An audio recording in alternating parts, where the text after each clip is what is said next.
All right, welcome back. This is Rapid Regeneration. I'm David Escamilla. I'm a regenerative detoxification specialist, not a doctor, not giving any medical advice, not making any claims about diseases or anything like that. I am describing in these segments here about transitioning and getting your body healthier, making your body more alkaline. The more alkaline you make it, the more you're going to activate the self-healing process of your body, the more the body can detoxify and regenerate. That's the whole game. And the point of focusing on that is basically transitioning into more alkaline forming foods. So, you can also do the cleansing, the supplements, and everything like that, which is great. But the foods are amazingly powerful. They're very cost effective.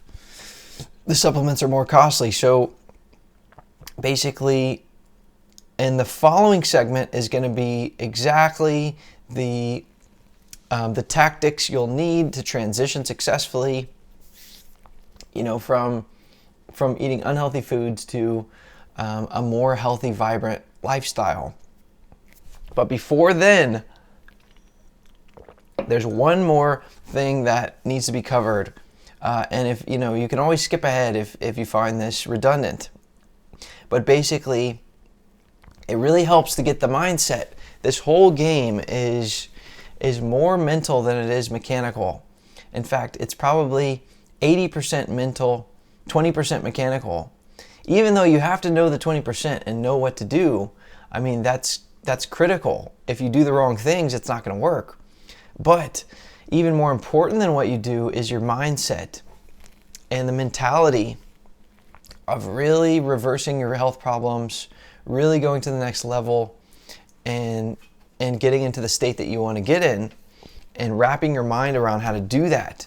So if you really want to change, if you're eating unhealthy things and you know that you're giving in to eating a way that it's almost like you don't have control over it. You're just compelled to do it. You need to understand what's going on. Okay, and that's why we talked about the nature of the addiction, how addicted are you to the foods you eat. But then again, it goes to a deeper level. Like when you have a child, the child is always asking you, well, why? Why this? And then you explain why, and they say, well, why is that? And they keep wanting to get closer to the source of the why. So why is food so addicting? Why is there this setup where people are so addicted to foods? Where does that come from? And so this segment is called Breaking Out of the Food Matrix. So basically, I don't want to sound too freaky here and everything, but basically, once you get healthy and well, which I'm going to help you do that, like I did for myself, it's my life's mission to help you do that. Once you do that and you break your addiction and you're walking around and you're healthy and you're vibrant, you might look around and you might see a bunch of junk food addicted zombies, food zombies that are walking around just waiting until they get their next fix, overweight and eating themselves into an early grave. So as your level of energy goes up, your wellness and your awareness, the planet starts to look a lot more like, oh my gosh, it's, people are just, they're taken over by their desires for food and almost like the invasion of the body snatchers. And, if you ever work in an office and some people come in and they,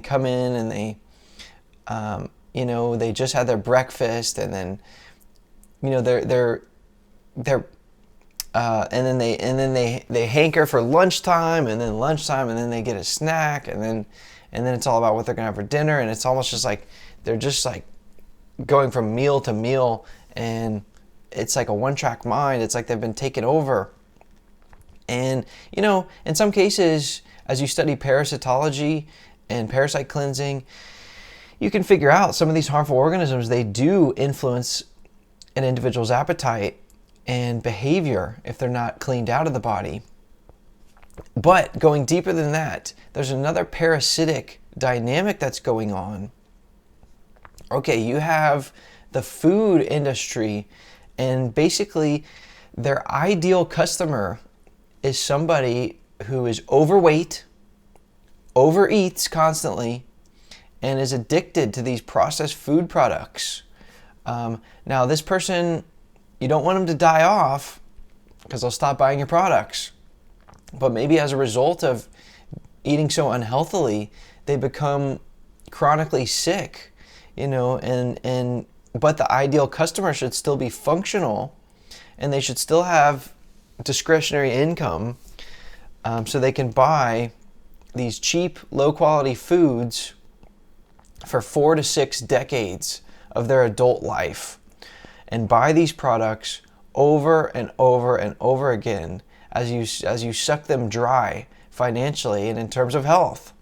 So, look, that's the food matrix. That's what I'm talking about, and it's important to know that that's going on. And please, I understand. Maybe you think I'm being too cynical, but listen, you have to understand that there exists certain predatory groups on this planet, and this is how they think.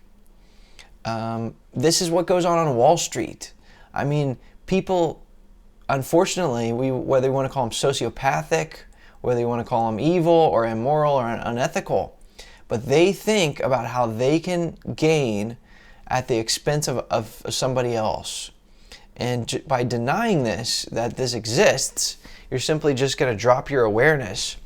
So basically, it's important to understand that this goes on. Okay. So, basically, there's something else that goes on as well, which, is also parasitic in nature, which is you have the big pharma dynamic. And basically, again, you have these mega corporations, and they financially benefit when somebody is sick but stays alive for numerous decades, so that they can keep paying for these prescriptions month after month, year after year, decade after decade. So this is another dynamic that's going on, where you have someone that's eating so much unhealthy foods from big agra, then they get sick, then big pharma swoops in, then they capitalize on this poor lifelong health. And so then you have this individual, and they're paying to both. They're paying penance for the rest of their life to big agra and big pharma, and their health suffers, and basically it's very sad. And both of these industries big pharma would be completely out of business if everyone was healthy and well, and big agra would just make a lot less money, selling more whole type foods. And so these groups are incentivized by people being in this habitual trance-like state. And it's just important to understand that's my life's mission, is to help people stop getting bounced back and forth between these two groups, while they get rich and everyone else gets poor and sick. And people are breaking out of this all the time, and that makes me extremely positive and optimistic. And I know you're going to do that if you haven't already. And my goal is to help you do that. But that's the food matrix, that exists. And, just understand what you're up against. And basically, food it's been used as a control method, for all of history. Whether if you look and study history, like I'm a history freak, and or at least I used to be. It was my favorite subject. But, if the goal in previous civilizations, where you had the goal as being outright totalitarianism, or whether the goal in modern day life, which is the goal maybe is more profits, in terms of using food as a system of control. Like if you look at feudal society, where you had 98% of the population was lower class, almost like serfs. They were told what they could grow, what they could keep, and what they had to give to the king. And so basically the nutritional options for the working class were very, very limited, and food was used as a means of control. So now we've broken out of that. We live in amazing times. We had the Renaissance. We had the overthrow of oppressive governments. I'm talking about in the 1600s, 1700s, 1800s. And basically, we had a Renaissance and a resurgence of freedoms, of common law, a growth of free market trading, the middle class. And from a food perspective, this took humanity out of the Dark Ages. And now look around. I mean, you have so much of an abundance of food options. Think about how many food options you can access from all around the world, with your discretionary income.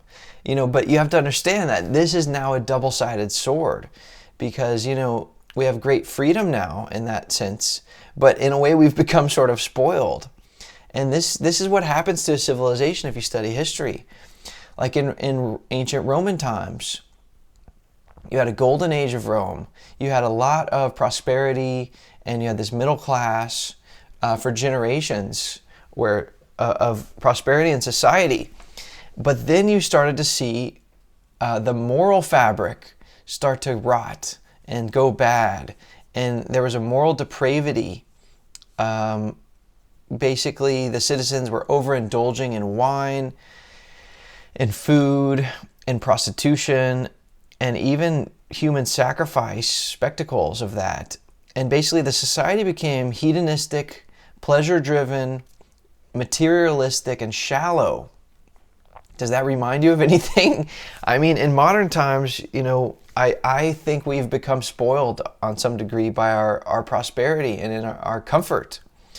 And you look at an immigrant to America, and the stereotype is that they can be so much harder working and disciplined than someone whose family has been here for generations. And so this lack of adversity combined with a great abundance of resources, it can make somebody weak or have a weaker discipline or moral character. And same thing, it's like we're not going out and hunting and gathering for our food anymore. It's just on the shelf at the market. And so, yeah, it's our nature to eat as much as possible. It's in our biology. And so we overeat and everything like that. So basically, if we look around as well, the other thing is that especially in the last few decades, so much of this food that's abundant and everywhere is highly processed.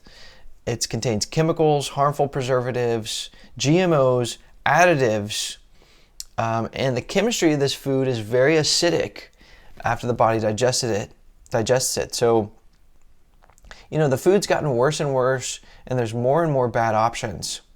So this is the matrix, the food matrix that exists. It's basically, it's still being used to control you, so some company can make profits, and so that you can have a habit that's bad for you, but that you're trading your money, and so again, we're in a better place now. We're out of the Dark Ages where food was being controlled in a totalitarian way, but now that we have Renaissance, we have free markets, we have free choice, that's the problem, because now there's so much freedom that you have overindulgence, and you have us getting spoiled by all those options. So just understand the nature of what I call the food matrix.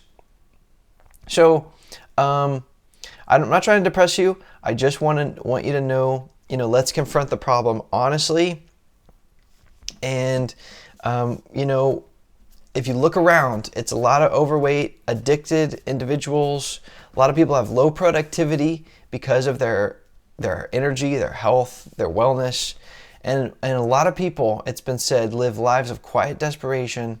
They don't achieve the type of life they really want.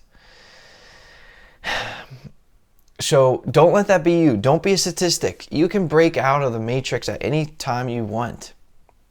Okay, you can break the zombie-like programming. You can achieve what you wish to achieve with your health goals, your athletic goals, your weight goals, your energy goals. And once you make this decision and take responsibility, it's no longer about some greedy corporation or some government body who's simpatico with the whole program. Okay, it's about you.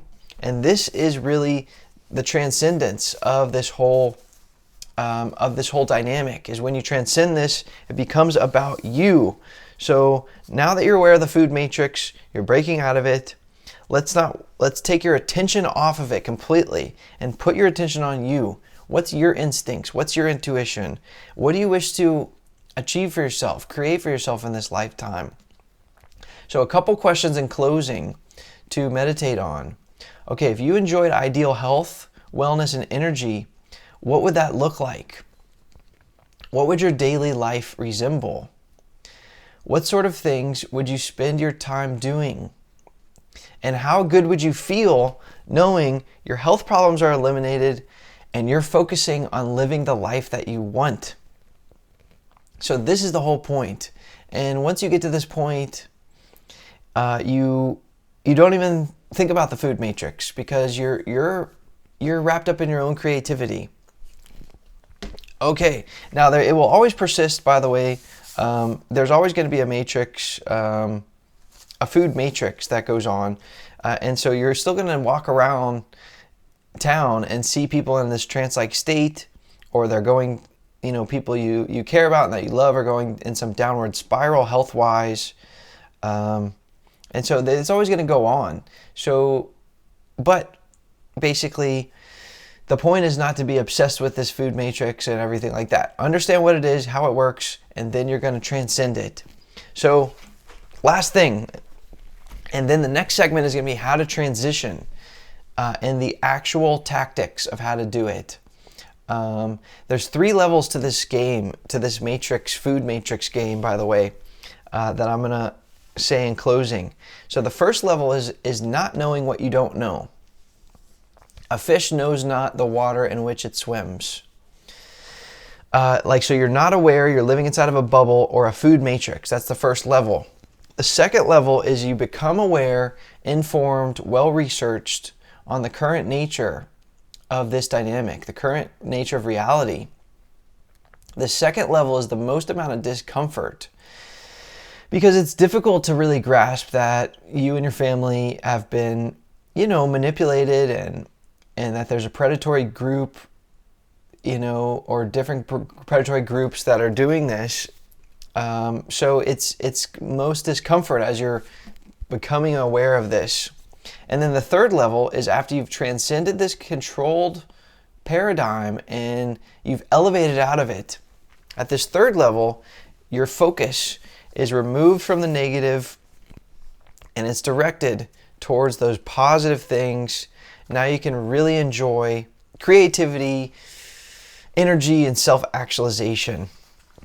So those are the 3 levels. And by the way, if you might meet someone who prefers the pleasures of the food matrix over the invigorating yet more challenging path of the truth seeker. And by the way, if that's what you prefer, that's totally fine. If you want to go back into the food matrix, trust me, I know it's enjoyable. But that's the beauty of freedom, of free will, and I'm just putting this information out there. The decision, my friend, is yours. If you do want to do it, though, I'll help you get there. So it's rapidregeneration.com is the website. And the next segment is going to describe how to transition. Now that you understand the mindset, how about the tactics, the mechanics of actually transitioning to eating more healthy foods? So I'll see you on the next segment. For more information, please follow @Rapid Regeneration or visit rapidregeneration.com.